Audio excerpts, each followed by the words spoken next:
Well, they are searching for their knights in shining armor. The Children's Advocacy Center of the 1st Judicial District is kicking off their annual fundraising campaign. This year, they are hoping to raise $150,000.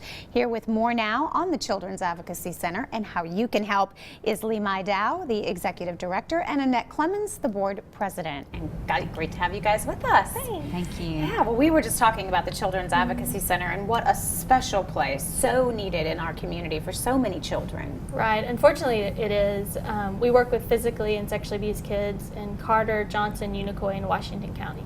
And tell me a little bit about what you guys do, because you work with all the other agencies, but yet you're there to really focus on that child. Right. The purpose of the Children's Advocacy Center is to prevent children from having to tell their story multiple times in multiple different environments. So we work with law enforcement, we work with Department of Children's Services, and they bring the children to us and they're interviewed. The interview is video recorded and audio taped, so they don't have to tell it multiple times.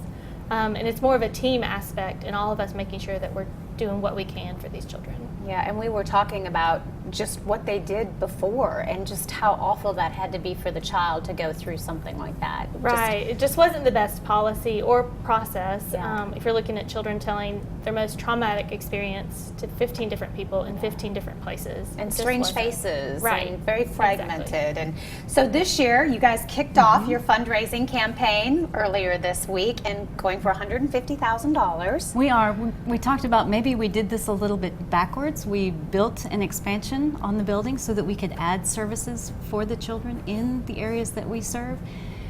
And now we need the funds to help cover for that building expense. But we wanted to have this area that we could provide these services for these children, which we don't charge a dime to any of the children that we serve, so that they can come in, so they don't have to go to 15 different places to tell their story. And then too, so that we can provide therapy sessions so that they can help realize that what has happened to them was not their fault and that they can move on from this and have, a very productive life going forward. And Annette, I know you guys really did need that space. I mean, unfortunately, so many kids need your help. We did. I think in the last year we served 400 children in the area with reported sexual abuse.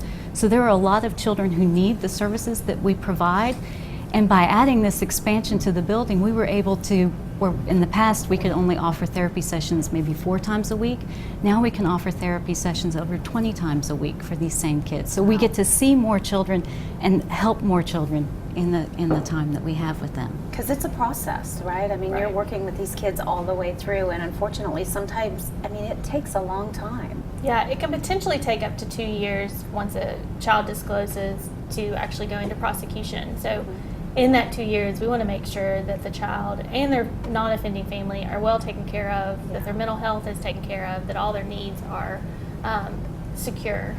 Therapy, lots and lots of therapy, and I know you guys do an incredible job. So how can the community get involved? What do you need us to do? Obviously donate would be great. Right, so for sure donate.